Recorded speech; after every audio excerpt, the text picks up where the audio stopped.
आ जाए। और जो जिनके पास हाई स्कूल की मार्कशीट नहीं है वो देश चला रहे हैं, आपको क्या समझाएंगे? और जो संविधान बना के चले गए, चीज़ें बना के चले गए, उनके नारे नहीं लगेंगे, किसके लगेंगे? और इंडिया जो है संविधान का देश है, संविधान हमको आज़ादी देता है राइट टू स्पीच की, हमारे हक की, तो हम अपनी हक की बात कर रहे हैं। घर छोड़ करके कहीं पर किसी चीज़ की तैयारी कर रहा है, माँ बाप उसको कैसे खर्चा दे रहे हैं और कितने बाई कितने के रूम में वो रह रहा है, किस तरह से पढ़ाई कर रहा है, उसकी मेंटल हेल्थ क्या है, उसके बगल में सराउंडिंग कैसी है, उसने सारी चीज़ें तैयारी की, पेपर दी, सब पता उसको स्टूडेंट को बहुत अच्छी तरह से पता होता है कि 100 आउट ऑफ कितने % हमारे मार्क्स आ जाएंगे, मैं क्वालिफाइड हूँ कि नहीं हूँ। उसके बाद अगर अगले दिन सुबह या पेपर जब अनाउंस होता है उसको पता चले कि पेपर लीक हो गया, तो उसकी मेंटल हेल्थ कैसी होगी? और जो 5 बच्चों ने सुसाइड किया है वो इसका ड्रामा नहीं झेल पाए, सुसाइड कर लिए। जो मजबूत है वो ट्राई कर रहे हैं किसी तरह से। दूसरी बार पेपर होने जा रहा है, आपको विश्वास है कि दूसरी बार पेपर फेयर होगा? अब देखिए, कुछ ना कुछ तो एक्शन लेना पड़ेगा ना पब्लिक को, कि कुछ ना कुछ तो एक्शन लेना पड़ेगा। अगर हम ही न्यूट्रल हो जाएंगे तो कैसे अगले को एग्जाम्पल सेट होगा कि हमने कुछ किया ही नहीं। एग्जाम्पल की बात है कि कोई आपका फ्रेंड है, लोग आज आपको कुछ बोल रहा है तो एक दिन आप उसको समझाएंगे कायदे से ना बात बोलो, तो अगली बार वो समझ जाएगा। नहीं समझेगा दोबारा तिबारा समझाएंगे नहीं, एक बार धर के कूट देंगे तो अगली बार तो ये समझ ही जाएगा ना भाई कि इससे नहीं बात करना है, या बात करना है तो किस लहजे में बात करना है। जैसा कि आप बाबा साहब अम्बेडकर जिंदाबाद, संविधान जिंदाबाद के नारे लगे, आप उस नारे को सपोर्ट कर रहे हैं? देखिए, बाबा साहब अम्बेडकर की तो बातें एकदम अलग हो गई, क्योंकि जितनी नॉलेज और जितनी डिग्रियां उनके पास थी अभी विश्व में कोई फायदा नहीं। उनके नारे इसीलिए लग रहे हैं और उनको सपोर्ट इसीलिए किया जा रहा है क्योंकि शिक्षा के वो आइडल हैं। बिल्कुल कोई नहीं कहीं से भी कंपेयर कर सकता है, चाहे जितना पढ़ के लिख के आ जाए। बिल्कुल, ये जो युवाओं का पेपर लीक मुद्दा है ये बहुत गंभीरता सरकार को लेना चाहिए और सरकार को कुछ ना कुछ ऐसा एक्शन लेना चाहिए कि दोबारा पेपर लीक ना हो।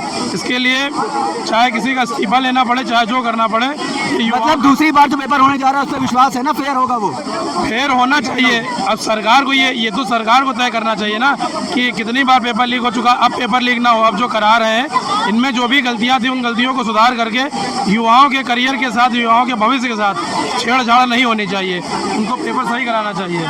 क्या अभी भी एनटीए पे विश्वास है? जी, विश्वास कैसे करें, अभी तो फिलहाल हम लोग प्रेजेंट टाइम में एग्ज़ाम ही दे रहे हैं और एग्ज़ाम का कुछ पता नहीं चल रहा है एग्ज़ाम देने के बाद क्या हो रहा है। एग्ज़ाम का नहीं रिजल्ट आ रहा है, नहीं इंश्योर की पता चल रहा है, एग्ज़ाम क्यों लिख कर दिया जा रहा है, बस हम लोग उसके लिए ही विवाद कर रहे हैं। अब बोलो कुछ बोलना चाहेंगे आप? हाँ बिल्कुल, अब पूछिए क्या पूछ रहे हैं। जी भाई, एनटीए पे विश्वास है आपको? दूसरी बार पेपर हो? एनटीए पर रात्रि भर भी थोड़ा सा भी भरोसा नहीं है। एनटीए सीबीएसई कंडक्ट कर रहा है, एग्जाम देने के थक गए हैं कि विश्वास बिल्कुल नहीं है। एसएससी जीडी का भी अभी उसके बारे में हाल ही एग्जाम हुआ, पता नहीं उसका क्या होगा, बट यूपीएसआई का तो इतना जारी का दावा कर दिया है तो कोई उम्मीद ही नहीं है। मतलब धर्मेंद्र प्रधान का जो यहाँ इस्तीफा मांगा जा रहा है, उस इस्तीफे की मांग को समर्थन कर रही है? विश्वास नहीं है हम लोग को। धर्मेंद्र प्रधान पे विश्वास नहीं है, भारतीय शिक्षा मंत्रालय पे विश्वास नहीं है, किसी भी मंत्री पे भरोसा नहीं है, खासकर एनटीए पे। सीबीएसई बोर्ड कंडक्ट, वो सीबीएसई एग्जाम कंडक्ट कराएगा, अगर हम कल को फेल हो जाएंगे तो फिर हमारा क्या होगा? हमारा तो फ्यूचर खत्म, क्योंकि हमारा तो मार्क्स परसेंटेज सब उसी पे डिपेंडेंट करता है, उसका अकाउंटेबिलिटी तो लेंगे नहीं। उनके बच्चे तो अमेरिका जाके पढ़ रहे हैं, जहाँ जाकर पढ़ के उनका फ्यूचर तो सेट है, वो हमारे टैक्स के पैसों से पता नहीं कहाँ जहाँ जो मन कर रहे हैं वो कर रहे हैं, उनको कोई अकाउंटेबिलिटी है नहीं। अरे एटलीस्ट सॉरी तो बोलते हैं, आकर देखते बच्चे कितने धूप में, हम छोटे छोटे बच्चे, मैं अभी जितनी छोटी हूँ 12 में पढ़ रही हूँ, मैं यहाँ पे आई हूँ, उनको दिख रहा है कुछ भी हो रहा है, इतनी सारी प्रॉब्लम है, पर एक बार भी आकर वो अकाउंटेबिलिटी लेने को तैयार नहीं है। और मोदी जी का 4399 दिन मना रहे हैं, वो आरती जाके कर रहे हैं, इससे क्या हमारी प्रॉब्लम सोल्व होगी? हम क्या झेल रहे हैं इतनी बड़ी धूप में, वो आके खड़े सकते, वो तो अपने आराम से एसी में मस्त अपना घूम रहे हैं अपने सारे, उसमें उनको तो कोई दिक्कत है नहीं। जो दिक्कत हो रहा है हमें दिक्कत हो रहा है, तो हम लोग इतने धूप में इतने दूर से आए हुए हैं, फिलहाल सर से मिलने के लिए आए थे, एग्जाम के लिए बात ही करने आए हैं, बट कुछ पता नहीं चल रहा एग्जाम होगा क्या होगा, कुछ पता नहीं है। बट ये जो मैं बस कह रही हूँ, अकाउंटेबिलिटी लो, अकाउंटेबिलिटी का सही करो, रिजाइन दो या ना दो, मुझे पता है नहीं रिजाइन दोगे, मुझे बहुत भाई हमारी पॉलिटिक्स बहुत गंदी है, हद से ज़्यादा गंदी है। जो आए सबको पता है कि भाई क्या होने वाला है, बस अकाउंटेबिलिटी लो, हमारा फ्यूचर बर्बाद मत करो। हम बहुत ही पिछड़े थे, इनका फ्यूचर बर्बाद कर दिया जा रहा है। जो बड़े बड़े नेता हैं उन लोग को बच्चे जो पढ़ रहे हैं विदेश में, शहर में पढ़े, और हम लोग तो मेहनत से पढ़ाई गरीबी से निकल, और कितने माँ बाप के बच्चों से उम्मीदें जुड़ी हुई है। हम गरीबी से बस शिक्षा के ही बल पे निकल सकते हैं, अगर वही नहीं दोगे अच्छे से तो हम गरीबी से कहाँ निकलेंगे? कहाँ से हमारा देश विश्व गुरु बनेगा? कैसे कैसे सपने दिखा रहे हो? और जो बुद्धि मीडिया आई है, जो अकाउंटेबिलिटी, वो जाकर तो धर्मेंद्र प्रधान से नहीं पूछिए एनटीए के बारे में, आके बस बोल रही है कि प्रोटेस्ट ऐसे हो रहा है, ऐसे हो रहा है, ऐसा कैसे रहा? तुम एक भी बार अकाउंटेबिलिटी लिए हो? बस मोदी मीडिया आके नौटंकी कर रही है। मैडम आप बताइए एनटीए की क्रेडिबिलिटी पे आपको क्या भरोसा है? आप क्या एनटीए को कैसा देख रही है? क्योंकि अभी भी एनटीए बर्खास्त नहीं की गई है। मुझे लगता है कि एनडीए की जिम्मेदारी है कि वो पेपर लीक करवा रही है तो उसको पूरी अकाउंटेबिलिटी लेनी चाहिए कि पेपर लीक ना हो, क्योंकि हर गरीब से गरीब बच्चा पता नहीं कहाँ से सफ़र करके आता है, एक जगह जाके पेपर देता है और बाद में पता चलता है कि वो पेपर भी लीक हो चुका है।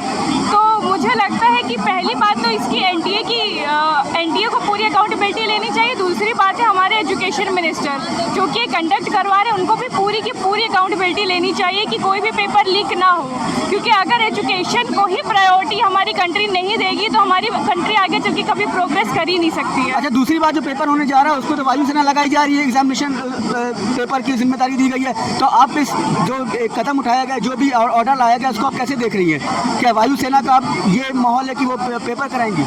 मुझे नहीं लगता और मुझे अभी इसके बारे में ज़्यादा जानकारी है नहीं तो मैं बोलूँगी नहीं। अच्छा भाई आप बताइए। वायुसेना को नहीं, अब सोचिए अब मिलिट्री हमारी ये काम करेगी, इतना तो सरकार कर ही सकती है।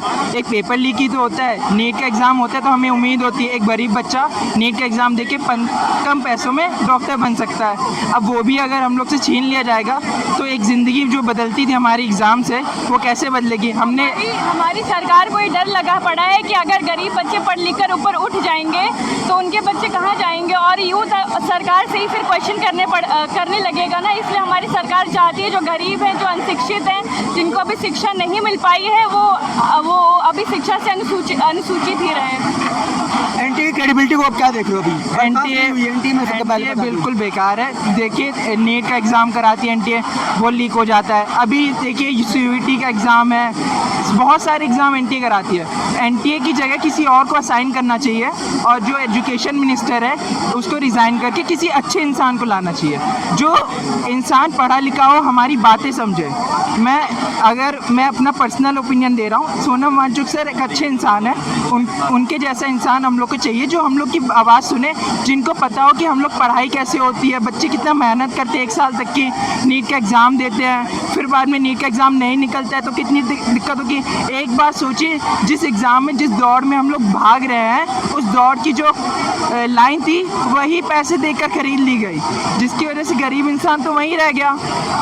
एक था ना, अच्छा चलिए पढ़ाई हम लोग को यूट्यूब करा देता है, यूट्यूब के टीचर अच्छे होते हैं, मैंने भी पढ़ा है, जेईई के लिए मैंने भी पढ़ा है ना, तो यूट्यूब के टीचर अच्छे हो, पढ़ाई कर ली। अब एग्ज़ाम के लिए तो सरकार कर सकती है, इतना तो कर सकती है, हम लोग पैसे देते हैं, टैक्स भरते हैं, इतना करते हैं। अगर ये सरकार इतना भी नहीं करा पा रही, और ऐसा नहीं मैं बीजेपी के खिलाफ हूँ, बीजेपी अगर अच्छा काम करेगी तो हम बीजेपी को भी वोट देंगे, पर बीजेपी जब बेकार काम करेगी तो हम लोग को तो करना ही होगा। और मैं दावा करता हूँ बीजेपी अच्छा काम करे, एजुकेशन मिनिस्टर अच्छा हो, हमारी सरकार अच्छे से पढ़ाई कराए।